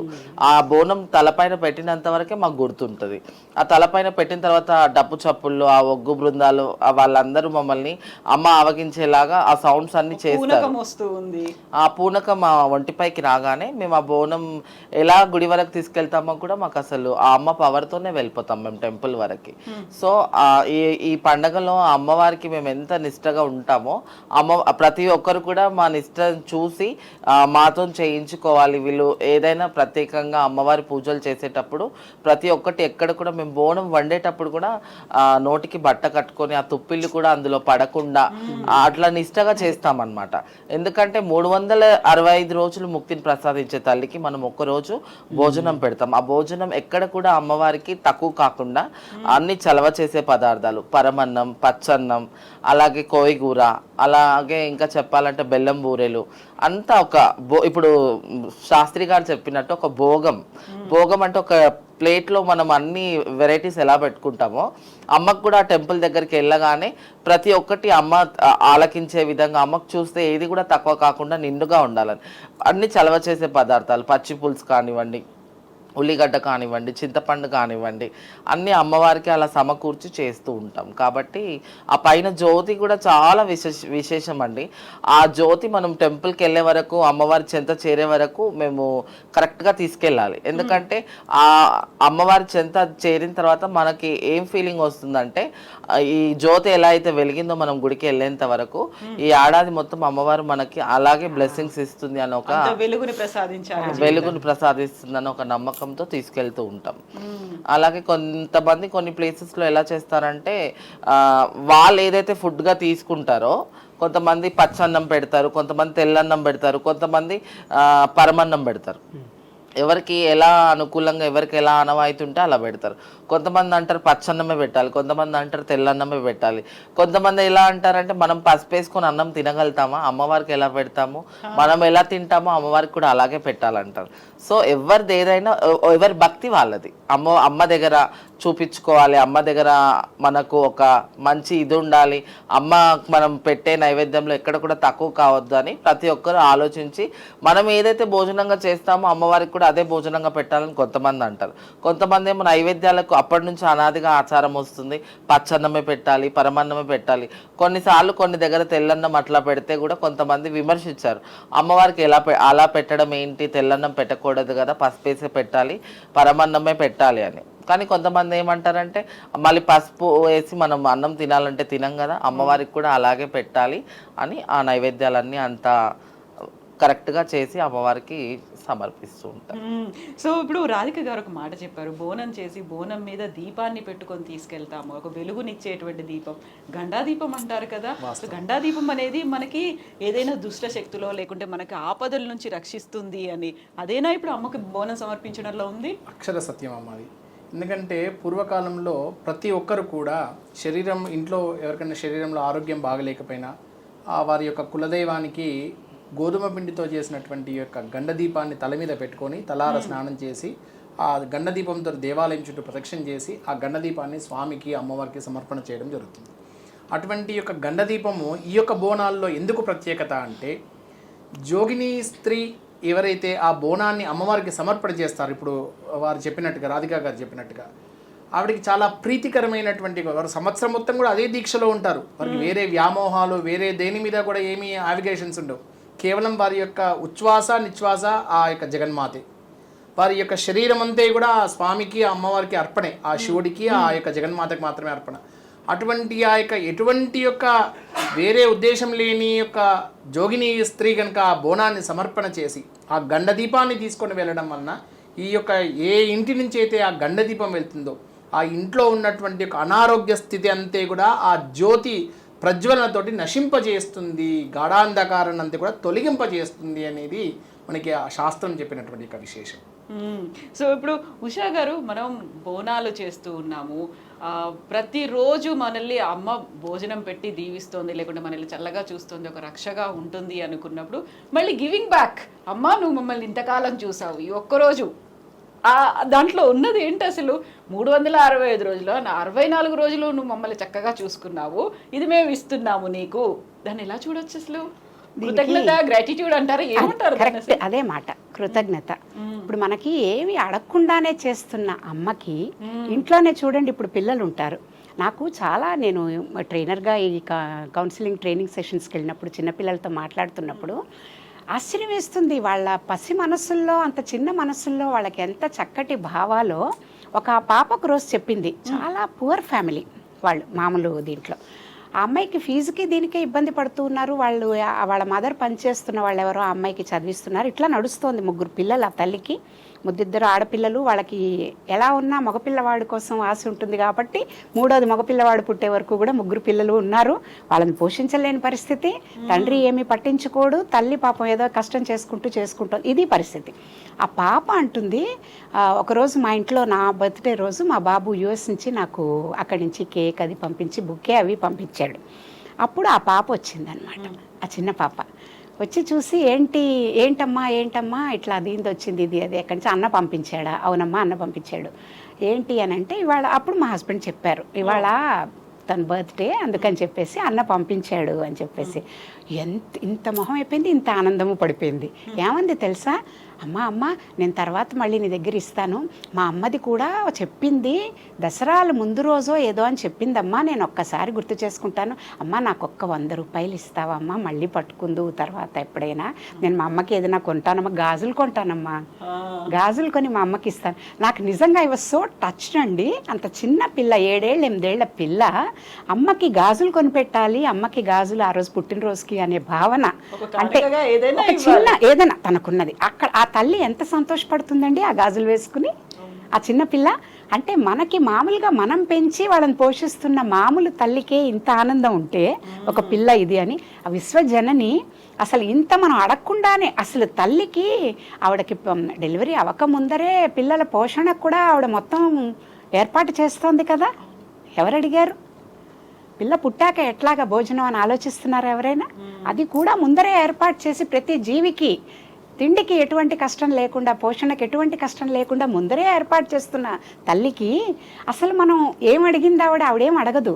ఈ అరిషడ్ వర్గాలు బండాసురుల్లాగా ఆవిడ అవతారం ఎత్తకుండా మన లోపల ఉన్న అరిషడ్ వర్గాల్ని మనం ఎప్పటికప్పుడు చెక్ చేసుకుని నిర్మూలించుకుంటే, పవిత్రమైన హృదయంతో ఆవిడికి పూజ చేస్తే చాలు. అమ్మా నువ్వు ఇంత గొప్పదానివి, నన్ను ఎప్పుడు ఇలా జారిపోకుండా చూసుకో అమ్మా, ఆ శక్తి నాకు ఇవ్వమ్మా అని ప్రే చేస్తే ఎప్పుడూ అండగా ఉంటుంది చేపట్టుకుని. మన వైపు నుంచి కృతజ్ఞతగా చేసేది ఏమిటంటే, ఇట్లా మనం ఒక రోజైనా కూడా ఆవిడ పేరు చెప్పుకుని, అమ్మా నాకు చేతనైంది, నేను అన్నీ నువ్వు ఇచ్చినవే అమ్మా, నేనేమి ఇవ్వట్లేదు, అందుకని దీంతో పాటు నువ్వు ఇచ్చిన బియ్యం, నువ్వు ఇచ్చిన పంట, నువ్వు ఇచ్చింది అన్నిటితో తయారు చేశాను, నా మంచి మనస్సుతో నీకు ఇవి అర్పిస్తున్నానమ్మా, ఈ మనస్సుతో నేను ఇచ్చింది ఇవి తీసుకుని మమ్మల్ని అందరినీ చల్లగా చూడు అని వేడుకోవడం, గ్రాటిట్యూడ్ చూపించుకోవడం అంతే. సో రాధిక్ గారు, ఇప్పుడు మీరు ఎలా అయితే అమ్మకు సేవ చేస్తూ అమ్మకి బోనం ఇస్తుంటారో అక్కడ ఉన్నటువంటి భక్తులకు కూడా ఒక నమ్మకం ఏంటంటే మీ ఆశీస్సులు కూడా వాళ్ళకి కావాలి అనేది. మీ దగ్గరికి వస్తుంటారు కదా చాలామంది, మీరు ఆ పూనకాలతో బోనం తీసుకొని ముందుకు వెళ్తున్నప్పుడు ఒక అడుగు వేయడానికి కూడా చాలా సమయం పడుతుంది, ఎందుకంటే మీ చుట్టూ అంతమంది భక్తులు మూగుతూ ఉంటారు కదా. అప్పుడు ఏమనిపిస్తుంది, మిమ్మల్ని మీరు ఒక సేవకురాలుగా చూసుకుంటారా, లేకుంటే వాళ్ళకి మీరు ఆశీర్వాదాలు ఇస్తున్నారు, మిమ్మల్ని కూడా ఒక అమ్మ రూపంలో చూసుకుంటూ ఉంటారు కదా. అప్పుడు ఉండేటువంటి ఒక భావన అనేది కంప్లీట్గా డిఫరెంట్గా ఉంటుంది. ఎలా అనిపిస్తుంది ఆ టైంలో అసలు? మనం ప్రతి గుడిలో అమ్మవారికి పూజ చేస్తాము, ప్రతి దగ్గర అన్ని పెడతాము, అమ్మవారికి అలంకరణ చేస్తాము, అమ్మవారికి అన్ని సమకూరుస్తాము. అయితే ఆ అమ్మ వాళ్ళతో మాట్లాడదు. ఆ అమ్మే మా ఒంటి మీదకి వచ్చి మేము అలా వెళ్తూ ఉంటే అందరూ అమ్మ వస్తుంది, అమ్మ ఆశీర్వదిస్తుంది అని చెప్పి ఆమె కాళ్ళు తగిలినా చాలు, ఆమెను చేయి పట్టుకున్నా చాలు, ఆమెను ముట్టుకున్నా చాలు అని అనుకునే వాళ్ళు చాలా మంది ఉంటారు. మేము బోనం ఎత్తుకొని వెళ్ళేటప్పుడు కొన్ని వందల వేల సంఖ్యలో ఉంటారు జనాలు. ఇప్పుడు గోల్కొండ కానివ్వండి, సికింద్రాబాద్ ఉజ్జయిని మహంకాళి టెంపుల్ దగ్గర కానివ్వండి, లాల్ దర్వాజా మహంకాళి టెంపుల్ దగ్గరనే కానివ్వండి, నార్మల్గా మేము వెళ్ళిన ప్రతి చోటు అమ్మకి ఎలా అయితే వైనం ఇస్తారో అలా వైనం ఇచ్చి మమ్మల్ని ప్రత్యేకంగా చీర సారె అవన్నీ పెట్టి అమ్మని ఎలా అయితే గౌరవప్రదంగా మనం చూస్తామో మమ్మల్ని కూడా అలాగే చూస్తారు. అలా నేను బ్లెస్డ్ అనే చెప్పాలి. అంటే నేను నన్ను మొక్కుతున్నారు అని ఎప్పుడు అలా అనుకోను, నా ఒంట్లో ఉన్న అమ్మవారిని మొక్కుతున్నారు. ఎవరైనా నా కాళ్ళు మొక్కినా కానీ నేను ఎప్పుడు వీళ్ళేంది నా కాళ్ళు మొక్కుతున్నారు అన్న ఇంటెన్షన్ నాకు ఉండదు. ఎప్పుడైనా నేను ఒకటే ఇంటెన్షన్ నా మైండ్లో ఏముంటుందంటే నా ఒంట్లో ఉన్న అమ్మవారిని మొక్కుతున్నారు అన్న ఫీలింగే నాకు ఉంటుంది. అలా అన్నమాట. నిజమే, అంటే అక్కడ అంతా చుట్టూతా కనిపించేదంతా ఒక భక్తిభావమే కనిపిస్తుంది. ఆ రోజంతా ఉదయాన్నే 4ంటికే తొలి బోనం అనేది అమ్మవారికి సమర్పించిన తర్వాత అర్ధరాత్రి వరకు కొనసాగుతుంది. నెక్స్ట్ డే మరీ ఇంకొక ప్రక్రియ కనిపిస్తుంది. కానీ కొన్ని ప్లేసెస్ లో ఎలా ఉంటుంది అంటే కొన్ని విలేజెస్ లో అవి క్యాస్ట్ ఫీలింగ్స్ అవి ఉంటాయి. ముందు వీళ్ళు వెళ్ళాలి, ముందు వాళ్ళు వెళ్ళాలి, ముందు వాళ్ళు చేయాలి, ఇది చేయాలని కొన్ని ప్లేసెస్ లో నాకు అది బాధగా అనిపిస్తుంది. కానీ మేము వెళ్ళిన ప్రతి ప్లేస్ లో ఆ క్యాస్ట్ ఫీలింగ్స్ ఉన్న వాళ్ళు కూడా తను జోగిని, తను వచ్చింది, అమ్మకు చాలా వాళ్ళు దగ్గరగా ఉంటారు, వాళ్ళ క్యాస్ట్ ఫీలింగ్స్ అన్నీ కూడా పక్కకు పెట్టి మమ్మల్ని మా చేత ఫస్ట్ సమర్పించే విధంగా వాళ్ళన్నీ కూల్ డౌన్ అవ్వి వాళ్ళ ఫీలింగ్స్ అన్ని టాలరేట్ చేసుకొని వాళ్ళు వచ్చారు, ముందు వాళ్ళ బోనం ఎందుకంటే ఊర్లలో క్యాస్ట్ ఫీలింగ్స్ ఇవన్నీ ప్రియారిటీస్ చాలా ఉంటాయి. కొన్ని ప్లేసెస్లో తక్కువ కులం వాళ్ళని గుడిమెట్లు కూడా ఎక్కనివ్వరు. అలాంటివన్నీ కొన్ని పూర్వంలో బాగా జరిగేవి. ఇప్పుడు ఈ కంప్యూటర్ జనరేషన్లో అందరు కూడా అమ్మవారికి సమానమే, భగవంతుని ముందు అందరం సమానమే, అందరు తినేది అన్నమే, అందరు బ్లడ్ ఒకటే, భగవంతుడు అందరు ఇచ్చింది అమ్మ ఒక ఇదే. కాబట్టి నేనేమంటానంటే ఎప్పుడైనా దేవుడు భగవంతుడి ముందు అందరం సమానమే. కాబట్టి ఎవరు బోనం ఎలా సమర్పించినా కానీ అమ్మ ఆలకిస్తుంది. నువ్వు గొప్పగా తీసుకెళ్ళినా అమ్మ తీసుకుంటుంది, నువ్వు మామూలుగా తీసుకెళ్ళినా అమ్మ తీసుకుంటుంది. ఏదైనా అమ్మకు మనము ఇవ్వాలనుకుంటే అమ్మ మనస్ఫూర్తిగా స్వీకరిస్తుంది. వీళ్ళు వాళ్ళు అనేది ఇవన్నీ మనకు ఉంటాయి. కానీ అమ్మకైతే అందరం అమ్మ బిడ్డలమే, అమ్మ దృష్టిలో అంతా ఒకటే కదా, అందరం అమ్మ బిడ్డలమే. అందులో ప్రత్యేకంగా మాతోనే ఎందుకు ఇప్పించాలి అని అనుకుంటారంటే వాళ్ళకి ఒక నమ్మకం ఏముంటది అని అంటే వెళ్ళిన ప్రతి చోట వాళ్ళు ఎలా అంటే ఒక స్పెషల్గా వాళ్ళని ట్రీట్ చేస్తూ ఉంటారు అనమాట. ఆమె బోనం చేస్తుంది, నేను వెళ్ళగానే నా చుట్టుపక్కల అందరూ వచ్చేసి ఆమె అలా చేస్తుంది, ఆమె ఇలా చేస్తుంది, ఆమె వస్తే అలా ఉండాలి. మేము ఎవరింటికి వెళ్ళినా కానీ వాళ్ళ ఇల్లు దగ్గర నుంచి శుద్ధి చేసుకుంటారు, వాళ్ళ కడప అలంకరించుకుంటారు, వాళ్ళ గుడిలో దీపాలు అవన్నీ పెట్టుకుంటారు. ఒక అమ్మవారు ఇంటికి వస్తే ఎలా చేస్తారో తోరణాలు అవి పెట్టుకుంటారు, అవన్నీ చేస్తారనమాట. మనం వెళ్ళగానే కూడా శుద్ధి ఉన్న ప్లేసెస్లోనే కూర్చోబెడుతూ ఉంటారనమాట. అంత ప్రియారిటీ ఇచ్చే వాళ్ళు వాళ్ళకి ఇంటెన్షన్ ఏముంటుంది అని అంటే ఎప్పుడు ఎంతసేపు ఉన్నా కానీ వీళ్ళు అమ్మవారికి చాలా దగ్గరగా ఉన్నారు, వీళ్ళ చేత మనము చేయిస్తే మంచిది అన్న ఒక కాన్సెప్ట్తోనే అందరూ వాళ్ళ మైండ్ సెట్తోనే అలా చేయిస్తూ ఉంటారు. కానీ వెళ్ళిన ప్రతి ప్లేస్ దగ్గర కూడా ఆ యాక్సెప్టెన్సీ జనాలలో కూడా కొంతమందికి వాళ్ళే చేయాలా అన్న ఇంటెన్షన్ కూడా కొంతమందికి వస్తూ ఉంటుంది. కొంతమంది తక్కువగా ఆలోచించే వాళ్ళు కూడా ఉంటారు. కొంతమంది ఎలా అంటే వాళ్ళే చేస్తే అవుతుందా, మనం చేస్తే అమ్మ స్వీకరించదా అన్న విధంగా కూడా ఆలోచించే వాళ్ళు ఉంటారు. కాకపోతే అమ్మ ఎందుకు ఎలా స్వీకరిస్తుంది అనేది కాదు, మనం ఎప్పుడు ఎలా ఇచ్చినా కానీ మనం చేసే విధానంలో కూడా ఎక్కడ కూడా తప్పు చేయకుండా అమ్మ చెంత చేరే వరకు మనం అమ్మ ధ్యానంలో అలా వెళ్తూ ఉంటే ఎవరు ఎలా అనుకున్నా మన కాన్సెప్ట్ అంతా అమ్మ చెంత చేరాలి. అమ్మ చెంత చేరడానికి మనం ఎలా వెళ్ళినా తప్పులేదు. మీరు మధ్యలో మెసెంజర్స్ గా ఉంటారు అమ్మ నుంచి, లేకుంటే ఒక మీడియేషన్ అనేది అలా ఉంటుంది, కనెక్షన్ అనేది ఉంటుంది. కనెక్షన్ డెవలప్ అవుతుంది. అయితే శర్మ గారు ఇప్పుడు రాధిక గారు ఒక మంచి మాట చెప్పారు, అమ్మకి అందరూ సమానమే అనేది. మిగతా ఏ గుళ్ళలో ఎలా ప్రయారిటీలు అని ఉన్న టికెట్లు టోకెన్లు ఇవన్నీ ఉన్నప్పటికీ కూడా ఇక్కడ మనం డప్పు చప్పులు లేనిది బోనాలు ఊహించలేము, అక్కడ శివసత్తుల నృత్యాలు లేనిది ఊహించలేము, పోతరాజుల విన్యాసాలు లేనిది ఊహించలేము. ఏ ఒక్కటి లేకుండా ఇప్పటిదాకా ఒక బోనం జరగలేదు కదా. అలా అయితే ఆ అమ్మకి అందరూ సమానులు అన్నట్టే కదా. ఇంకా ఆవిడకి మానవుల పట్ల ఎటువంటి యొక్క విభేదం లేదు, పశుపక్షాదుల పట్ల కూడా ఎటువంటి యొక్క విభేదం లేదు. వాటికి తోచినట్టుగా అవి కూడా దైవారాధన చేస్తూనే ఉంటాయి ఏదో రకంగా. ఇప్పుడు కోడి ఉంది, కోడిని కోస్తూ ఉంటారు, కోడి కూడా అమ్మవారికి నా దేహం అమ్మవారికి సమర్పణ చేసుకుంటున్నాను అని భావిస్తుందేమో. ఒక మేకను కోస్తారు, ఆ మేక కూడా అనుకుంటుందేమో నేను అమ్మవారికే సమర్పణ అవుతున్నాను అని చెప్పేసి అని. అంటే అవి కూడా వారి యొక్క శరీరాన్ని అమ్మవారికి సమర్పణ చేస్తున్నట్టుగానే కదా. అమ్మవారికి ఆ జగన్మాతకు ఏ విభేదము లేదమ్మా. పేద ధనిక గొప్ప చిన్న అనేటువంటి ఎటువంటి యొక్క తారతమ్యం లేకుండానే అమ్మవారు మన భక్తుల దగ్గర అందరి దగ్గర నుంచి స్వీకరిస్తుంటారు. సో ఉషా గారు, ఇక్కడ ప్రత్యేకంగా బోనాల్లో కనిపించేది అమ్మవారికి సోదరుడు పోతరాజు అనుకున్నప్పుడు పోతరాజు చేతిలో ఉన్నటువంటి వీరకోలు అనేది ఉంటుంది. దాంతో కనుక ఒకసారి కొడితే మనకు రక్ష లభిస్తుంది అనేటువంటి ఒక నమ్మకం ఉంటుంది కదా. ఆ వీరకోలు చేతితో ఒక దెబ్బ తినాలి అనేది అక్కడ చుట్టూ తిరిగే వాళ్ళు ఎంత ఆవేశంగా అమ్మ రక్షణ కోసం వాళ్ళు బయలుదేరుతూ ఉంటారో, ఆ వీరకోలతో ఒక దెబ్బ తగలాలి అని చూసేటువంటి భక్తులు కూడా ఉంటారు కదా. ఆ నమ్మకం ఏంటి అసలు? మనకి ఒక రక్ష అనేది వస్తుంది, అమ్మ రక్ష ఉంటుంది, అమ్మ సోదరుడి రక్ష కూడా ఉంటుంది అనే భావన ఏంటి అసలు? అంటే ఇప్పుడు మామూలుగా మనం సెల్ఫ్ రెగ్యులేషన్ ఉండి సెల్ఫ్ కంట్రోల్ ఉన్న వాళ్ళకి ఎక్స్టర్నల్ ఇది అవసరం ఉండదు. కానీ మనం ఏంటంటే ఒక భగవంతుడు చూస్తున్నాడు, కాన్షియస్ రూపంలో మనకు ఒక తప్పు జరుగుతున్నప్పుడు ఒకటి చూస్తున్నాడు అనే భావన ఉన్నప్పుడు అది అలవాటు చేసుకుంటే తప్పు ఎవడు చేయడు కదా. ఇప్పుడు మామూలుగా మనం ఏంటంటే వ్యావహారికంగా మనం ప్రవర్తిస్తున్నప్పుడు మనతో చాలా పొరపాట్లు తప్పులు అవుతూ ఉంటుంటాయి. చిన్నవి అవ్వచ్చు, తెలిసి తెలియక చేయొచ్చు. కానీ నా భావన అంటే నాకు ఈ ప్రొసీజర్ గురించి పోతరాజు డీటెయిల్స్లోకి నాకు తెలియకపోయినా ఇప్పుడు మీరు అన్న దీన్ని బట్టి నా భావన ఏం చెప్తానంటే, ఒక మేనమామలాగా అన్నారు కదా మీరు, తల్లికి సోదరుడు అన్నారు. ఇంట్లో మేనమామ ఎలా ఉంటాడండి? మేనల్లుళ్ళ మీద లేకపోతే మిగతా ఆకచెల్లెళ్ల మీద ఒక సోదరుడు ఉన్నాడంటే ప్రొటెక్టర్, ఒక ప్రొటెక్టివ్ నేచర్తో అంగరక్షకుడుగా ఉంటాడు. రెండోది ఏమైనా పొరపాట్లు చేసినప్పుడు ముందు నాన్న గమనించినప్పుడు మందలిస్తాడు, ఇది తప్పు నువ్వు చేస్తున్నదని చెప్తాడు. అలా పోషించే రోల్ తను తీసుకుంటున్నాడేమో అని నాకు అనిపించింది. అంటే ఏంటంటే వీళ్ళు కూడా ఎందుకు అలా అనుకుంటారంటే, అమ్మయ్య నేను చేసిన తప్పుతో నాకేదో పాపాలు వచ్చేవేమో, ఇప్పుడు నేను ఈ దండన తీసుకున్నందువల్ల నేను విముక్తున్నయ్యాను, నాకు ఒక ఇది దొరికింది అని ఒక స్వాంతన, అంటే ఇంటర్నల్గా గిల్ట్ లేకుండా ఉండేందుకు ఒక భావనేమో అనిపిస్తుందమ్మా. అంటే నాకు దీని గురించి ఎక్కువ నేను కరెక్ట్గా చెప్పానో లేదో నాకు తెలియదు, కానీ అంటే మామూలుగా ఆలోచించి చెప్పాను నేను. మానవ వీటితో చూసినవి ఒక మేనమామ ఎలా అయితే ప్రవర్తిస్తాడో నేను చాలా ఫ్యామిలీస్లో చూశాను.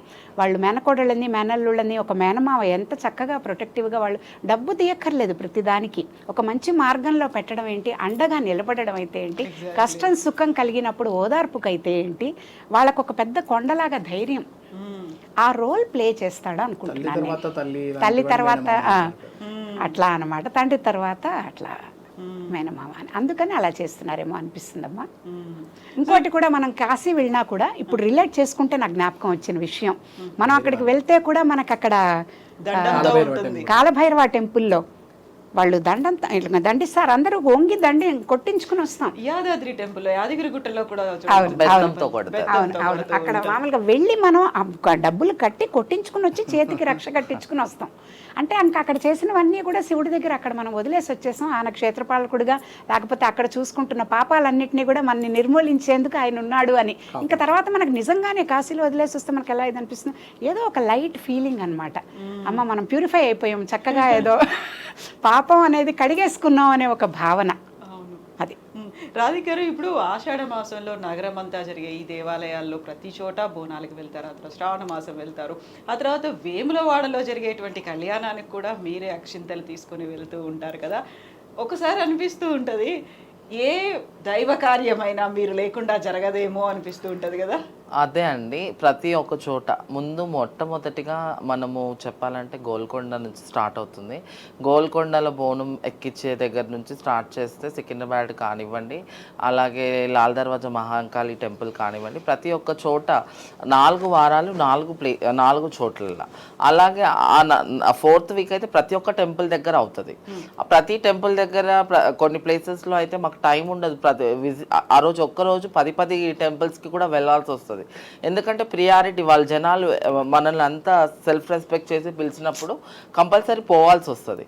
సో మమ్మల్ని ప్రత్యేకంగా అట్లా అదేమంటారు ప్రతి ప్లేస్లో పిలుస్తారు కాబట్టి కంపల్సరీగా మేము కూడా వెళ్ళాల్సి వస్తుంది. అలాగే నేను ఏమంటున్నానంటే తలంబ్రాలు ఇవ్వడానికి కూడా ఎందుకు మేమంటే అది కూడా ఆనవాయితీ, అప్పుడు వస్తుంది కాదు. అది కొన్ని ఇయర్స్ నుంచి జోగినిలే వేములవాడలో ప్రతి ఒక్క గుడిలో సీతారాముల వారి కళ్యాణం అవుతుంది. శ్రీరామనవమికి ఒక్క వేములవాడలనే శివ కళ్యాణం అవుతుంది. శివ కళ్యాణం అయితే కంపల్సరీ అర్ధనారీశ్వరుల రూపం మాది కాబట్టి ఆ జోగినీలు తప్పకుండా అక్కడ తలంబ్రాలు సమర్పించి కొన్ని ఇయర్స్ నుంచి వచ్చే ఆనవాయితీ.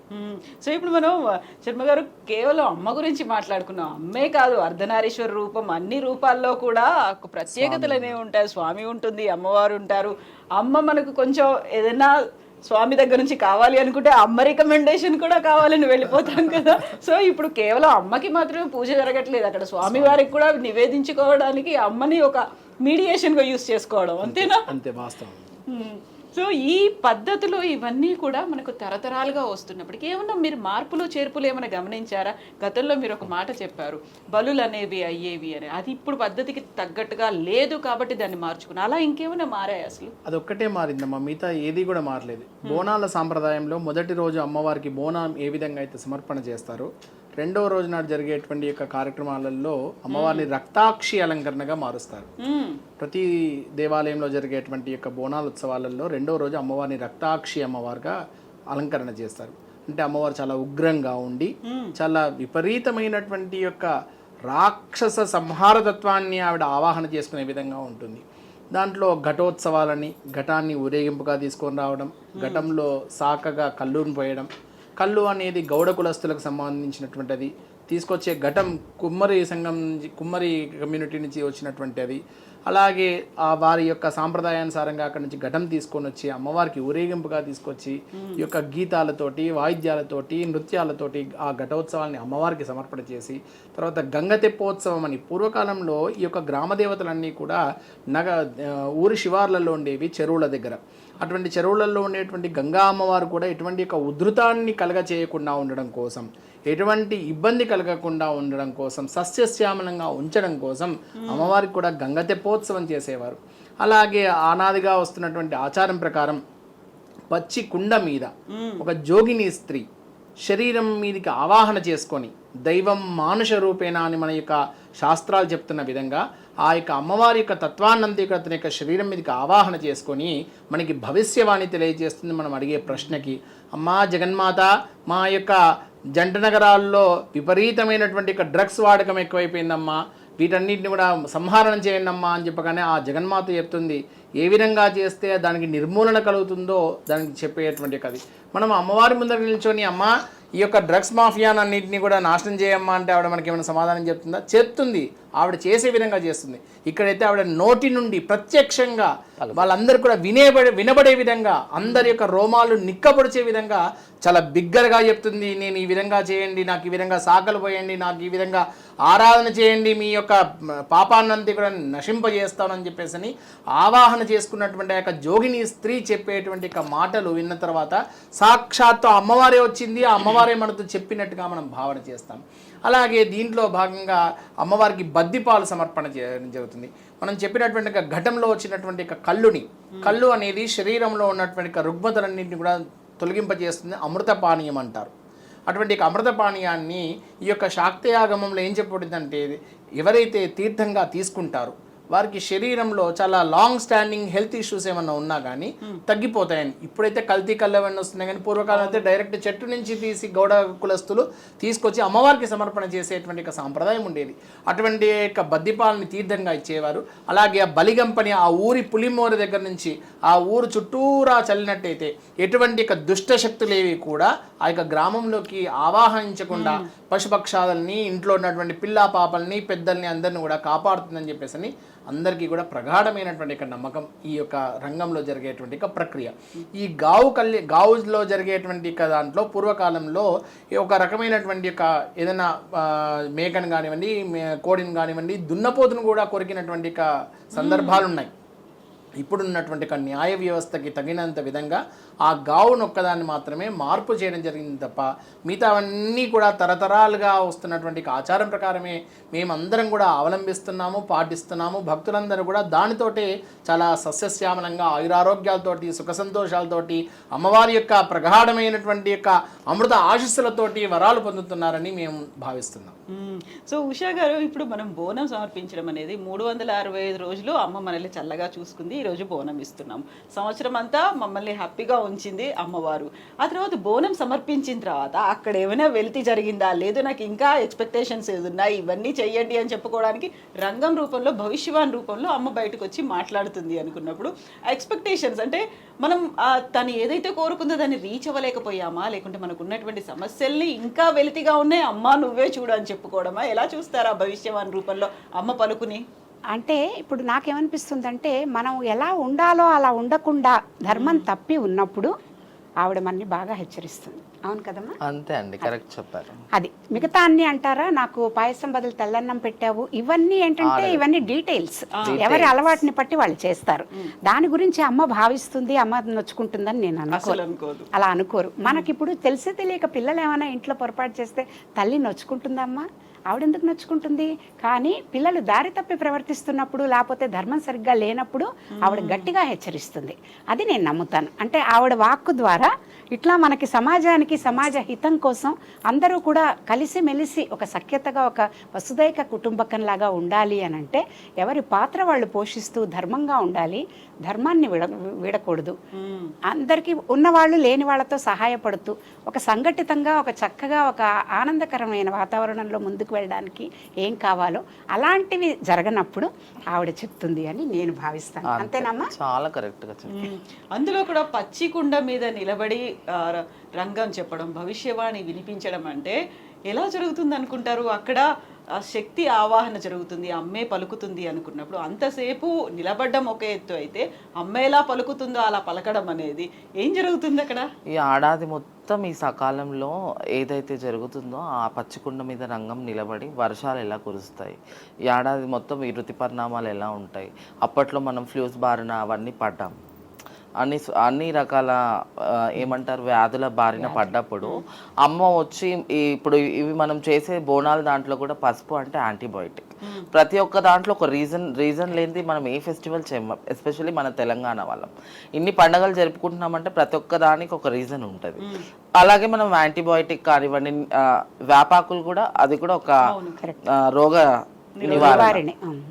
అలాగే అమ్మ ఒంటిపైకి వాళ్ళ మీదకి వచ్చి చెప్పేటప్పుడు ఎలా హెచ్చరిస్తుందో అది వాళ్ళు నెక్స్ట్ ఇయర్ అది జరగకుండా చూసుకుంటే ఈ ఇయర్ అమ్మవారికి పూజలు సక్రమంగా జరిగాయా లేదా, అమ్మ సంతోషంగా ఉందా లేదా, అమ్మకి ఏమైనా తక్కువ అయిందా అని ఆ రంగం ద్వారా ఆ అమ్మ ఒంటిపైకి ఎవరైతే ఆ జోగిని పైన ఆవహిస్తుందో ఆ జోగిని చెప్పే ఒక 4 వాక్యాల కోసం మొత్తం ప్రపంచం అంటే ఇక్కడ ఈ ట్విన్ సిటీస్ అన్నీ ఎవరైతే మనం భక్తి భావనతో పూజ చేస్తామో వాళ్ళందరూ ఎదురు చూస్తారు. చూసి ఆ అమ్మవారు ఎప్పుడైతే ఆ 4 పలుకులు చెప్తుందో అప్పుడే వాళ్ళకు జాతర ఎలా జరిగింది అన్న ఒక క్లారిటీ అనేది వస్తుంది. కాబట్టి ఆ రంగానికి చాలా విశిష్టత ఉంది. ఆ రంగం ఎక్కే వాళ్ళు కూడా అంతే విశిష్టతో ఉంటారు. ప్రతి ఒక్క చోట ఆ రోజు ఆ రంగం వినడానికి కోసం అని చెప్పేసి పెద్ద పెద్ద వాళ్ళు అంటే ముఖ్యమంత్రులు కానివ్వండి, లోకల్గా ఉన్న మినిస్టర్స్ కానివ్వండి, ప్రతి ఒక్కరూ ఆ టెంపుల్ దగ్గరకు వచ్చి వెయిట్ చేస్తారు అమ్మ ఎలా పలుకుతుంది, అమ్మ ఏం చెప్తుంది అని. కాబట్టి నేనేమంటానంటే రంగం అనేది నార్మల్గా ప్రతి ప్లేస్లో చిన్న గుడి దగ్గర నుంచి పెద్ద గుడి వరకు చేస్తారు. వెళ్ళిన ప్రతి చోట అమ్మ ఏ విధంగా పలుకుతుంది, గుడి ఏ ప్లేస్ అయినా ఎక్కడైనా. కాబట్టి అమ్మ బ్లెస్సింగ్స్ అనేటివి ఇయర్ మొత్తం అందరికి ఉండాలని ఈ రంగం ద్వారా కూడా చెప్పిస్తూ ఉంటారు. సో అమ్మ ఎక్కడైనా ఏ రంగమైనా ఏ భవిష్యవాణి రూపైనా ఒకే వాయిస్ తో చెప్తుంది అనుకున్నాడు. అమ్మ ఏం కోరుకుంటుంది, ఏం జరగాలనుకుంటుంది, ప్రతి చోట అదే జరగాలని కోరుకుంటుంది. అంతేనా? అంతే అమ్మ. దీంతో పాటుగా జరిగేటువంటి ఘటాల ఊరిగింపు ఇప్పుడు మనకి మొత్తం బోనాల ముగింపు ఉత్సవంలో ఓల్డ్ సిటీ నుంచి ఘటోత్సవం అనేది జరుగుతుంది కదా, ఆ తర్వాత పలహార బండ్లి ఊరేగింపులు అనేవి అవుతుంటాయి. ఇవన్నిట్లో ఉన్నటువంటి నేపథ్యం ఏంటి అసలు? పలహార బండ్లలో విశేషం ఏంటంటే అమ్మా, మనము అమ్మవారికి మొక్కు ఉంటారు, అమ్మ నాకు సంతానాన్ని ఇవ్వు, నీకు 7 మేడల తొట్టెల సమర్పణ చేస్తానని చెప్పేసి. 7 మేడల తొట్టెల అంటే 7 అంతస్తులో ఉన్నటువంటి ఒక పూల తొట్టెలు కావచ్చు, కాగితాలతో చేసినటువంటి ఒక తొట్టెలు కావచ్చు, ఒక ఊరేగింపుగా ఆ గొర్రెపోతులని వాహనంగా చేసి దాంట్లో అమ్మవారికి ఇష్టమైనటువంటి ఒక పదార్థాలన్నీ కూడా సమర్పణ చేసి ఆ దారివైపు వెళ్ళుచు ఎక్కడైతే మనం పలహార బండి ప్రారంభం చేస్తామో, ఎక్కడైతే మనం దేవాలయంలో అమ్మవారి సమర్పణ చేస్తామో వెళ్ళే వరకు కూడా చాలామంది పిల్ల పెద్దలు అందరూ కూడా ఉంటారు. అక్కడ రకరకాలైనటువంటి ఆ పలహారాలన్నింటినీ కూడా పంచుకుంటూ అందరికీ కూడా డిస్ట్రిబ్యూట్ చేసుకుంటూ ఆ దేవాలయానికి వెళ్ళడం, దాని యొక్క పేరు అలా పలహార బండిగా వచ్చింది. తొట్టెల సమర్పణ అనేది అమ్మవారికి జరిగేటువంటి ఒక ప్రధానమైనటువంటి ఒక ప్రక్రియ. అమ్మవారికి సమర్పణ చేయడం, మనం అమ్మ మొక్కుంటాం కదమ్మా, మనము ఒంటి నిండా ఆభరణాలు మొత్తం హుండీలు వేస్తాం స్వామి అని చెప్పేసి మనం ఏ విధంగా అయితే మొక్కుంటామో అమ్మవారికి 7 మేడల తొట్టెల సమర్పణ చేస్తా అనేటువంటి మొక్కు ఉన్నటువంటి ఒక భక్తులు, లేదా 14 మేడల తొట్టెల సమర్పణ చేస్తా అనేటువంటి ఒక భక్తులు చాలామంది ఉంటారు. కాబట్టి వారి యొక్క మొక్కులు తీర్చుకోవడం కోసం చేసేటువంటి అది పలహార బండు. ఉషా గారు, ఇప్పుడు మామూలుగా ఎక్కడైనా ఏమైనా అవకతవకలు జరిగాయి, అమ్మాయిల మీద అఘాయిత్యాలు ఇవన్నీ జరిగినప్పుడు వినిపించేటువంటి ఒక మాట, అమ్మవార్లను పూజిస్తూ ఉంటారు, అమ్మవార్లకి నవరాత్రులు చేస్తుంటారు, అమ్మవారికి బోనాలు బతుకమ్మలు చేస్తూ ఉంటారు. కాకుంటే ఆడపిల్లని మాత్రం వివక్షకి లేకుంటే అక్కడ దాడులు జరుగుతున్నాయి, అఘాయిత్యాలు జరుగుతున్నాయి. ఎందుకని ఇలాంటి విపరీతమైనటువంటి కాంట్రాస్ట్ చూపిస్తుంటారు? అక్కడ కొలిచేది కూడా అమ్మని, అమ్మ అంటే ఒక మహిళ లేకుంటే ఒక ఆడ రూపంగా చూసినప్పుడు అమ్మాయిలను ఎందుకు ఇలా చూస్తున్నారు? సో ఈ బోనాలు బతుకమ్మ నవరాత్రులు వీటి నుంచి నేర్చుకోవాల్సింది ఏముంటుంది సమాజం? అదే మనం ఇందాక అనుకున్నట్టుగా అమ్మవారిని అలంకరణతో మొదలుపెట్టినప్పటి నుంచి కూడా మనం భావన ఏం చేస్తున్నాము, ఆవిడలో ఉన్న దైవత్వాన్ని చూడడానికి అని. ఇంట్లో పెంపకాల్లో కూడా అమ్మ వివక్ష అనేది చిన్నప్పటి నుంచి తల్లిదండ్రులు కూడా చూపించకూడదు. ఆడపిల్లవని ఆమె ప్రత్యేకతలు ఆమెవి, మగపిల్లవాడి ప్రత్యేకతలు. ఇప్పుడు కర్మకాండలు ఆడపిల్ల చేయలేదు, ఈరోజు ఎవరు లేని వాళ్ళు చేస్తున్నారు కొంతమంది వాళ్ళకి. కానీ ఆ కర్మకాండల విధి విధానం అంతా కూడా కొడుకులకు అప్పచెప్పారు. అందుకే పున్నామ నరక నుంచి రక్షించేది కొడుకే అని చెప్పి కొడుకు కోసం అట్లా అంటూ ఉండేవారు.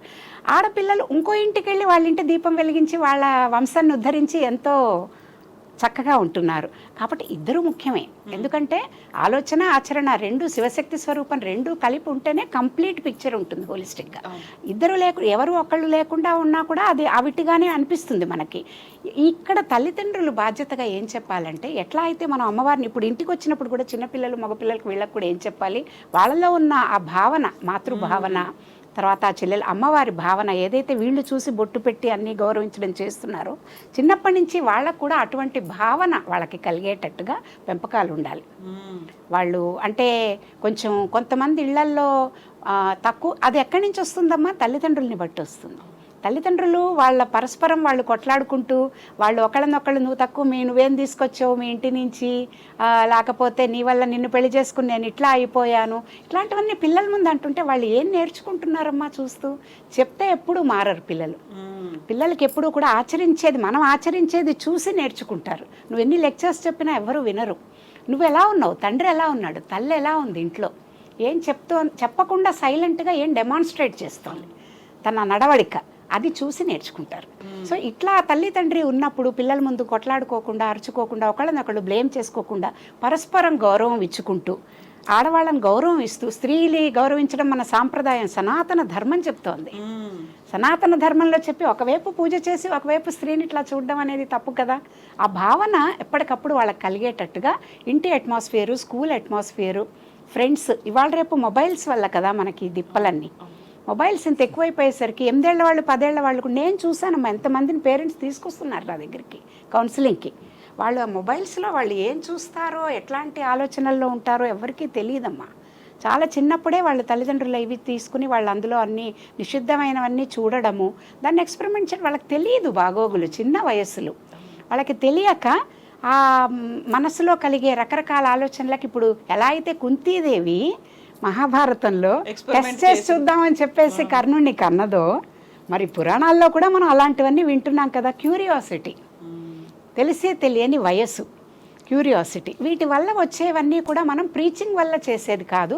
ఒక చక్కటి వాతావరణము, ఇట్లాంటి వాటిల్ని ప్రవేశపెట్టడము, అమ్మవారిని గౌరవించడం అంటే ఏమిటి, తల్లిని మాతృదేవోభవ, పితృదేవోభవ, ఆచార్య దేవోభవ, ఇవన్నీ కూడా చాలామంది ఇళ్లలో మేము అలవాటు చేశామమ్మా. ఇది చిన్నపిల్లలకి చిన్నప్పటి నుంచి మేము ఇలాంటి సనాతన ధర్మకి సంబంధించిన ఇవి అన్నీ చెప్తూ వారంకి ఒక క్లాస్ చెప్పున లేవంగానే ఫస్ట్ థింగ్ నువ్వు చేయాల్సింది ఏంటంటే మీ తల్లికి తండ్రికి నమస్కారం చెయ్యి. తప్పేంటమ్మా? అవును. థ్యాంక్ యూ అని 1000 సార్లు చెప్తున్నావు రోజుకి. ఎంత మనస్ఫూర్తిగా ఆశీర్వదిస్తారు. వాళ్ళు ఆశీర్వచన బలం ఎంత ఉంటుంది. నీకేమో గౌరవం, నీ హ్యూమిలిటీ పెరుగుతోంది, నీ గౌరవం ఎలా నేర్చుకోవాలో తెలుసు. అలాంటి అలవాట్లు మనలో ఏవైతే ముందు నుంచి చెప్పారో, సంవత్సరంలో ఒక్కరోజు పూజ చేయడం కాదు, ప్రతిరోజు ప్రతి క్షణం కూడా మన తల్లిదండ్రులు మన తోబుట్టువుల్ని ఎలా మర్యాదగా చూడాలి, ఎలా వాళ్ళని పరస్త్రీని మనం చూసినప్పుడు ఏ దృష్టితో చూడాలి, ఈ కథలన్నీ దానికి సంబంధించినవి చెప్పాలి వాళ్ళకి. ఇప్పుడు లక్ష్మణుడి దగ్గరికి నగలు తీసుకెళ్ళి మెళ్ళో నగలు చూపిస్తే గుర్తుపట్టలేదు ఆయన, నాకు తెలియదు ఇది ఎవరు అన్నట్ట. కాలి అందెలు చూపిస్తే గుర్తుపట్టాడు. ఇదేమిటి మరి నువ్వు మెడలో గొలుసులు చూపిస్తే గుర్తుపట్టలేదు, అందెలు గుర్తుపట్టావంటే నేను ఆ సీతమ్మ వారి పాదాలే చూస్తూ ఉంటాను రోజు దండం పెట్టేటప్పుడు, ఆవిడ అందెలు ఒకటే నేను గుర్తుపట్టగలను, మెడలో ఏమేసుకుని పైకి చూడలేదు ఆయన పరస్త్రీని. అది కల్చర్. సో రాధిక్ గారు, మిమ్మల్ని కూడా ఇలాంటి వివక్ష అనేది కనిపిస్తూ ఉంటుంది కదా మామూలుగా. బోనాల టైంలో లేకుంటే పండగల టైంలో మీకు ఇచ్చేటువంటి ప్రయారిటీ కావచ్చు, మిగతా అవన్నీ ఒక ఎత్తు ఉంటాయి. మిగతా రోజుల్లో అదర్ దాన్ ఈ బోనాలు పండగ రోజుల్లో కాకుండా ఉండేప్పుడు అప్పుడు ఉండే సమాజం చూసేటువంటి ఒక చిన్న చూపో ఇంకోటో ఇవన్నీ ఉంటాయి. హ్యూమిలియేషన్ అంటాం మనం దాన్ని. ఎలా అనిపిస్తుంది? దీని నుంచి బయటికి రావాలంటే ఏం చేయాలంటే? ఇవన్నీ యాక్చువల్గా చెప్పాలంటే జనాల వే ఆఫ్ థింకింగ్లోనే ఆ వేరియేషన్స్ అన్నీ ఉంటాయి. వాళ్ళ మైండ్ సెట్ వాళ్ళు ఎలా థింక్ చేస్తే ఇప్పుడు మనము ఎలా ఎదుటి వాళ్ళ గురించి అనుకుంటామో మన మైండ్లో కూడా అలాగే వస్తుంది. మనం అలా ఉద్దేశించకపోతే ఎదుటి వాళ్ళని ఎలా చూసినా మనకు అలా వాళ్ళ అప్పుడు ఇప్పుడు కడపకి పసుపు కుంకుమ ఎంత అలంకరణంగా ఉంటుందో ఆ బోనాల పండగ అప్పుడు అంత ప్రియారిటీ ఇచ్చిన వాళ్ళు తర్వాత కూడా అలాగే అనుకోవాలి. ఇప్పుడు ఎవరు ఎట్లా ఏ రకంగా థింక్ చేసినా కానీ మేము మాత్రం అమ్మవారికి ఎప్పుడు కూడా హోల్ సోల్గా డెడికేటెడ్గా ఉంటాం. అదే ఎలా అంటే ఒక ఆషాఢ మాసం శ్రావణ మాసం అనే కాదు, మేము 365 రోజులు అమ్మవారి భక్తి పూజల్లోనే చేస్తూ ఉంటాం. ఇళ్ళల్లో ఎవరైనా గృహప్రవేశాలైనా దేవుడి కళ్యాణాలు అవి చేయించుకుంటూ ఉంటారు. మామూలుగా ఎవరైనా పెళ్ళిళ్ళైనా బోనాలు చేస్తూ ఉంటారు. ప్రతి ఒక్క ఇదిలో వాళ్ళు మమ్మల్ని ముందుగా పిలిచి చేయాలి అని అనుకుంటూ ఉంటారు. అలా స్వభావం ఉన్న వాళ్ళు చాలామంది ఉంటారు. కొంతమంది విమర్శించే వాళ్ళు ఎక్కడికి వెళ్ళినా ఏ రకంగా విమర్శిస్తూనే ఉంటారు. మేము విమర్శించే వాళ్ళని ఎవరిని కౌంట్ చేసుకోము. ఎవరైతే మమ్మల్ని అది చేస్తారో మేము వాళ్ళని కౌంట్ చేసుకుంటాం. ఎందుకంటే మనం వాళ్ళ వే ఆఫ్ థింకింగ్లో మనం వెళ్ళామంటే మనం కూడా డిస్టర్బ్ అవుతాం. అది కూడా లోతుగా వెళ్తేనమ్మా మీరు కూడా నాతో ఏకీభవిస్తారనుకుంటాను శర్మ గారు. లోతుల్లోకి వెళ్తే 3 గుణాలను మనం మొదలు పెట్టుకున్నప్పుడు ప్రతి గుణం అమ్మవారి స్వరూపం. విద్య అవిద్యా స్వరూపిణి, మాయ మామూలు, ఇది అన్నీ పక్కన ఫ్లిప్ సైడ్ అండి. ఒక కాయిన్ ఉంటే ఇటువైపు అమ్మవారిని మనం అనుకుంటుంటే అటువైపు ఇది. అన్ని భావనలు అన్ని ఇవి కూడా అమ్మవారి స్వరూపాలే. వాళ్ళ చేత రాజసికంగా తామసికంగా ఎందుకు ఆవిడ ప్రవర్తింపజేస్తోందో వాళ్ళకి మార్పు వస్తుంది. అందరూ ఒకటేలాగా ఉండరు. అయితే గతంలో కూడా కొన్ని ప్లేసెస్కి మేము వెళ్ళినప్పుడు స్టార్టింగ్లో విపక్షత అనేది ఉండేది. మేము కూడా దానికోసం పోరాడి ఫైట్ చేసి కొన్ని ప్లేసెస్లో అన్ని దగ్గర మాట్లాడితే ఇప్పుడు అందరికీ కూడా ఆ కన్క్లూజన్ అనేది వచ్చింది. అప్పట్లో ఇంత మీడియా ఇవన్నీ ఉండేవి కాదు, జనాలకు ఎక్కువ వీటి కోసం తెలిసేది కాదు. ఇప్పుడు ఈ రన్నింగ్ జనరేషన్లో ప్రతి ఒక్కరికి ప్రతి ఒక్క దానికోసం అవగాహన వచ్చింది. అంటే యూట్యూబ్స్లో కానివ్వండి, నార్మల్గా ఛానల్స్లో కానివ్వండి, చూస్తే తెలిసిపోతుంది ప్రతి ఒక్కరికి. అప్పట్లో ఇంత నాలెడ్జ్ లేక కూడా ఆ రిసీవింగ్లో కొంచెం డిస్టర్బెన్స్ అనేది ఉండేది. కాకపోతే ఇప్పుడు అందరికీ ఒక అవగాహన అనేది వచ్చిందని చెప్పాలి. ఎందుకంటే మమ్మల్ని అందరు రెస్పెక్ట్ చేసి వెళ్ళిన ప్రతి దగ్గర మమ్మల్ని అలా చేసినప్పుడు చేశారనే చెప్పాలి. గతంలో బల్కంపేటలో కళ్యాణ ఉత్సవాలప్పుడు, మళ్ళీ కొన్ని టెంపుల్స్ దగ్గర కొన్ని బోనాలప్పుడు కొన్ని ఇబ్బందులు జరిగినాయి, అవకతవకలు. అవన్నీ మేము అది పెద్దవాళ్ళ దృష్టికి తీసుకెళ్తే వాళ్ళందరూ కన్క్లూజన్ చేసి ఇప్పుడు మమ్మల్ని ప్రత్యేకంగా మేము వస్తున్నాము అని అంటే వాళ్ళని పంపించండి, వాళ్ళని అక్కడ కూర్చునే విధంగా చూడండి, వాళ్ళకి ఏదున్నా లోటు లేకుండా చేసి పంపించండి అని లాస్ట్ ఇయర్ తలసాని శ్రీనివాస్ యాదవ్ గారు కూడా బలకంపేటలో ఎల్లమ్మ కళ్యాణం అప్పుడు కూర్చునే వాళ్ళం, చూసేవాళ్ళము, అన్నీ తిలకించే వాళ్ళం. కాకపోతే తను మమ్మల్ని ప్రత్యేకంగా పిలిచి ఆ కళ్యాణం అయ్యేటప్పుడు వాళ్ళు ఏదైతే చేస్తున్నారో అక్కడ మమ్మల్ని కూడా చేసే విధానంగా చేశారనమాట. అంటే మేము ఆయనకు కూడా థ్యాంక్ఫుల్గానే చెప్పాలి. ఎందుకంటే వాళ్ళకి కూడా మేము ఏం చేస్తాము ఏమి అనేది వాళ్ళకు కూడా కొంచెం క్లారిటీ లేదు. ఇప్పుడు వాళ్ళకు కూడా ఒకసారి పిలిచి వీళ్ళు కూడా వస్తే ఇలా చేస్తారు, వీళ్ళు కూడా దేవుడి పూజలో ఇలా పాల్గొంటారు అన్నది వాళ్ళకు కూడా ఒక క్లారిటీ అనేది వచ్చింది. ప్రభుత్వం ఏడాది మారిపోతూ ఉంటుంది. వెళ్ళిన ప్రతి ప్లేస్లో గుడి దగ్గర కూడా జనాలు కూడా అన్ని విధాలుగా మారుతుంటారు. కాకపోతే మేము ప్రతి ఏడాది బోనాలు చేయాల్సిందే, ప్రతి గుడికి వెళ్ళాల్సిందే, ప్రభుత్వం ఉన్నా లేకపోయినా. కాబట్టి నేను మీ ద్వారా ఏం చెప్తున్నానంటే, ఎవరు ఎలా ఉన్నా మమ్మల్ని మాత్రం అలా చూడడం, మా ఇంపార్టెన్స్ మాకు ఇస్తే అది చాలా. అవును. శర్మ గారు, మీరు అమ్మవారిని ఆరాధిస్తూ ఉంటారు. వచ్చేటువంటి భక్తుల్లో ఇప్పుడు మనం ఇంతసేపు మాట్లాడుకున్నట్టుగా విభిన్నమైనటువంటి రకాలు ఉంటారు, మనస్తత్వాలు ఉంటాయి. వాళ్ళందరూ కూడా సక్రమంగా ఆలోచించాలి. ఇప్పుడు ఉషా గారు చెప్పినట్టుగా ప్రతి ఒక్కరిలో అమ్మవారి రూపం ఉంటుంది, అలా పూజించాలి. పూజించకపోయినా పర్లేదు, చెడు చేయకుండా ఉంటే చాలు కదా. ఆ భావన రావాలంటే ఏం జరగాలంటారు? కేవలం ఆ పండుగ రోజుల్లో గుడికి వచ్చేసి అమ్మవారికి ఒక దండం పెట్టేసి కావాల్సిన పూజలు చేసేసి వెళ్ళిపోవడం కాదు కదా. సుభిక్షం అనుకుంటాం, అమ్మ కోరుకునేదే అది కదా. సో అమ్మ మెసేజ్ ఇది అని ఏం చెప్తారు మీరు? అంటే ఉషా గారు చెప్పిన విధంగా తల్లిదండ్రుల మధ్యలో నుంచి ఈ యొక్క భావన ప్రారంభం కావాలి. పిల్లలకి పొద్దున్న లేవగానే స్నానం చేయగానే దేవుడి దగ్గరికి వెళ్ళి కాసేపు ఒక 10 శ్లోకాలు నేర్చుకోవడం, దేవాలయానికి వెళ్ళేటప్పుడు సాంప్రదాయమైనటువంటి యొక్క దుస్తులు ధరించి పిల్లల్ని తీసుకెళ్ళడం.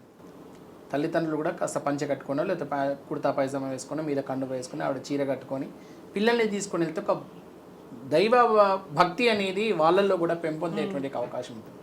ఆటోమేటిక్గా ఆ పెంపకం అనేది క్రమక్రమంగా పెద్దగా పెరిగేసరికి పూర్తిగా అమ్మవారి యొక్క దాంట్లోకి నిమగ్నం అయ్యేటువంటి అవకాశం ఉంటుంది.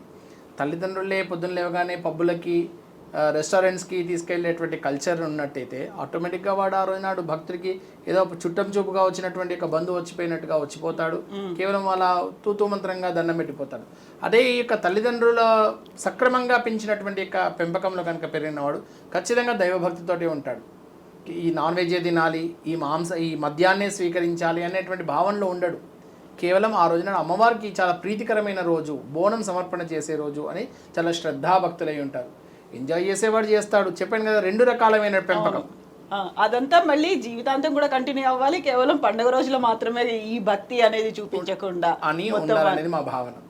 థ్యాంక్ యూ సో మచ్ అండి. నిజంగానే బోల్డ్ అనే విషయాలు మనం మాట్లాడుకున్నాము. థ్యాంక్ యూ శర్మ గారు, ఉషా గారు, థ్యాంక్ యూ సో మచ్ అండి. రాధిక్ గారు, thank you so much for coming here అండి. Thank you so much. ఇది ఇవాల్టి స్పెషల్ డిస్కషన్ చర్చా with Kavitha. Thank you so much for watching.